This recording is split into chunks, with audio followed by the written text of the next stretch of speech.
मैं समझता हूँ कि हम सबको किसी भी सियासी जमात से, किसी भी सियासी नज़रिए से, किसी भी लिसानी इकाई से ताल्लुक़ रखते हो, उनको एक मुश्तरका जद्दोजहद और मुश्तरका आवाज़ की ज़रूरत है। और यही वो वक्त आ गया है जिसके लिए हमने आगाज़ आज यहाँ पाकिस्तान हाउस में आके किया है। इसमें कोई दो राय नहीं है, हम एक हैं, हमें समझ में आती है ये वाली बात।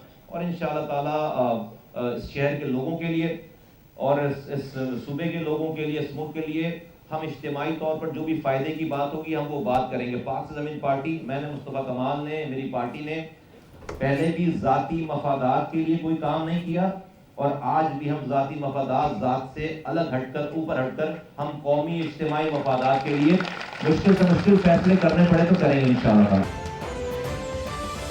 MQM पाकिस्तान के वफ्द की कराची में पाकिस्तान हाउस आमद। मुलाकात के बाद मीडिया से गुफ्तगू में खालिद मकबूल सिद्दीकी ने कहा कि PSP को MQM पाकिस्तान में शमूलियत की दावत देता आया हूँ।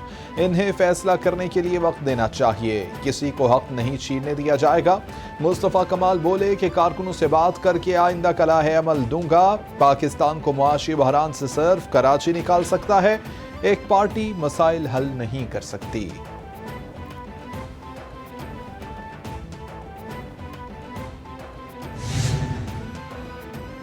सिंध की बदलती सियासी सूरत हाल। हुकूमती इत्तेहादी जमातों के इजलास में होने वाली गुफ्तगू पर वज़ीर-ए-आज़म को आगाह कर दिया गया। ज़राए के मुताबिक MQM और पीपल्स पार्टी के दरमियान आज एक और मुलाकात का इम्कान। वज़ीर-ए-आज़म नुमाइंदा वक्त से ब्रीफिंग लेने के बाद आसिफ अली जरदारी से राबिता करेंगे।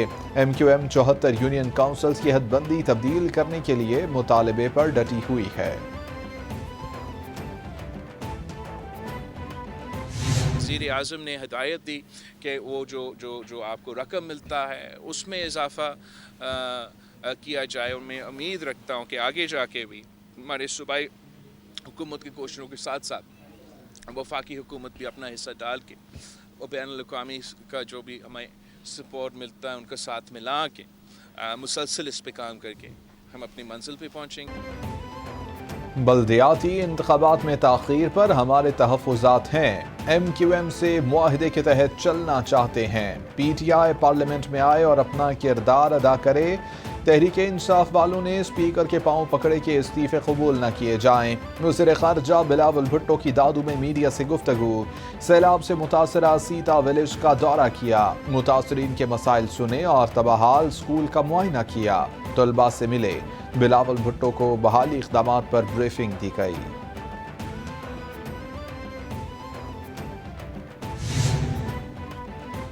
इलेक्शन कमीशन की हिदायत पर बल्दियाती काउंसिल्स के एडमिनिस्ट्रेटर्स को हटाने का हुक्म। सिंध हुकूमत ने कराची, शर्की और कोरंगी के एडमिनिस्ट्रेटर्स को तहुक्मे सानी हटाने का हुक्म दे दिया।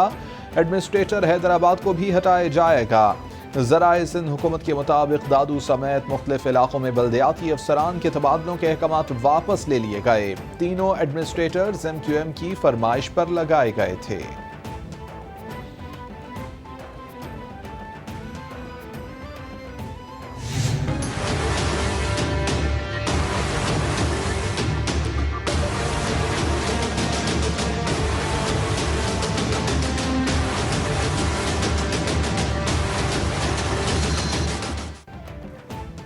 कराची में कोरोना के नए वेरिएंट ओमिक्रॉन के XBB और XBB1 के 6 केसेस रिपोर्ट। महकमा सेहत सिंध के मुताबिक 3 केस DHA 1 तारिक रोड के इलाके से रिपोर्ट हुआ।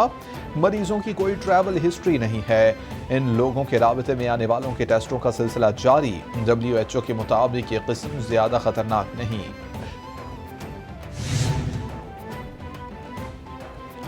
वज़ीर-ए-आज़म शहबाज शरीफ की ज़ेर सदारत कोरोना सूरत हाल से मुताल्लिक़ जायज़ा इजलास। कोरोना की नई किस्म और रोकथाम के लिए इक़दामात पर ब्रीफिंग।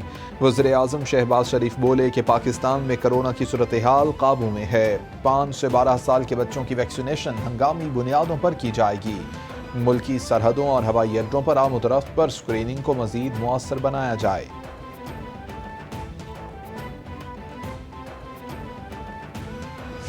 वज़ीर-ए-आज़म साहब ने हदायत की है कि वफाकी हुकूमत के तमाम अदारों के बिजली के इस्तेमाल में 30% कमी लाई जाए। इसमें चॉइस को नहीं है, कमी लाई जाए। वज़ीर-ए-आज़म ने यह भी हदायत की है कि तमाम दफातर में बरकी आलात के गैर ज़रूरी इस्तेमाल से इज्तनाब किया जाए। नफाज की मंजूरी दे दी है जो कि फिलफौर पूरे पाकिस्तान में नाफजुल अमल होगा। मुल्क में मौजूद तमाम शादी हाल जो हैं 10 बजे जो है वो बंद हो जाएंगे इंशाल्लाह। मार्केटें जो है वो 8:30 बजे जो है वो बंद हो जाएंगी। वज़ीर-ए-आज़म शहबाज शरीफ की ज़ेर सदारत वफाकी काबीना का इजलास, तवानाई की बचत के लिए फौरी इक़दाम की मंजूरी। इजलास के बाद प्रेस कॉन्फ्रेंस में ख्वाजा आसिफ बोले कि मुल्क भर में मार्केटें रात 8:30 और शादी हॉल रात 10 बजे बंद होंगे। इक़दाम से 62 अरब रुपए की बचत होगी। मुल्क में स्ट्रीट लाइट्स 50% ऑन की जाएंगी।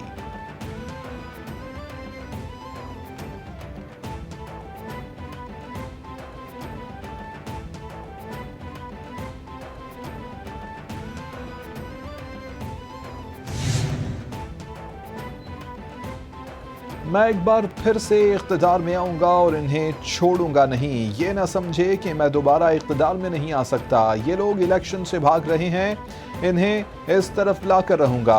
चेयरमैन PTI इमरान खान की उलमा के वक्त से मुलाकात में गुफ्तगू, बोले कि UN में मेरा खिताब दिखावे या रियाकारी के लिए नहीं था, हमेशा से इस्लाम के लिए सच्चे दिल से काम किया।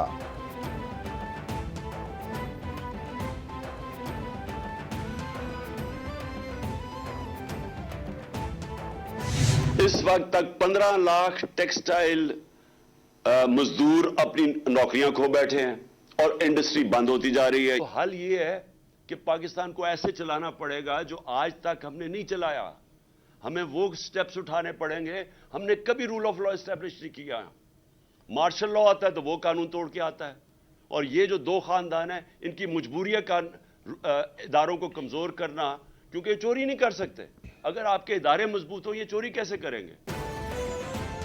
तहरीक-ए-इंसाफ ने मईशत पर वफाकी हुकूमत के खिलाफ वाइट पेपर जारी कर दिया। इमरान खान बोले कि सियासी इस्तेहकाम के बगैर मुआशी इस्तेहकाम नहीं आ सकता। इंतखाबात होंगे, मुल्क में सियासी इस्तेहकाम आएगा। खौफ आ रहा है कि पाकिस्तान कहाँ जा रहा है। नून लीग मुल्क की तारीख का सबसे बड़ा करंट अकाउंट खसारा छोड़ कर गई। दो खानदान 30 साल से इस मुल्क को लूट रहे हैं। इनके दोबारा आते ही मईशत नीचे चली गई। आमदन बढ़ेगी तो मुल्क आगे जाएगा।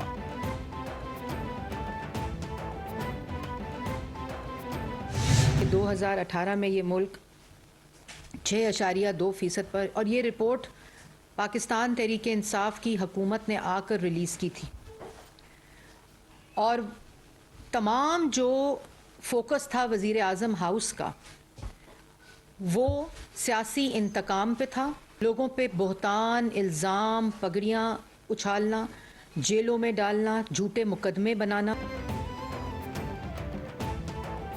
वाइट पेपर जारी करने पर इमरान खान को शर्म आनी चाहिए। वफाकी वज़ीर इत्तलात मरियम औरंगज़ेब की तनकीद, बोली कि जिन्होंने मुल्क को दिवालिया होने के करीब पहुंचा दिया वो वाइट पेपर जारी कर रहे हैं। कोई भी वाइट पेपर आपकी करप्शन को वाइट नहीं कर सकता।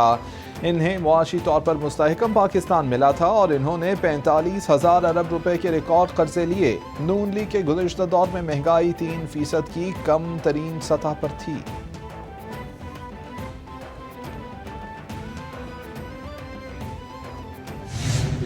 हमारे ख्याल में कोई तकरीबन $5 बिलियन की गुड्स की एलसीज और जो सर्विसेज की जो है पेमेंट्स वो रुकी हुई हैं।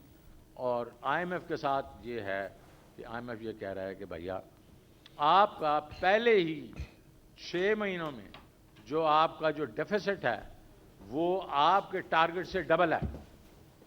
और हमारा बाय द वे 500 अरब रुपए का था डेफिसिट, इनकी अपनी फिगर्स बता रही हैं, और अब वो 12.5 हो गया।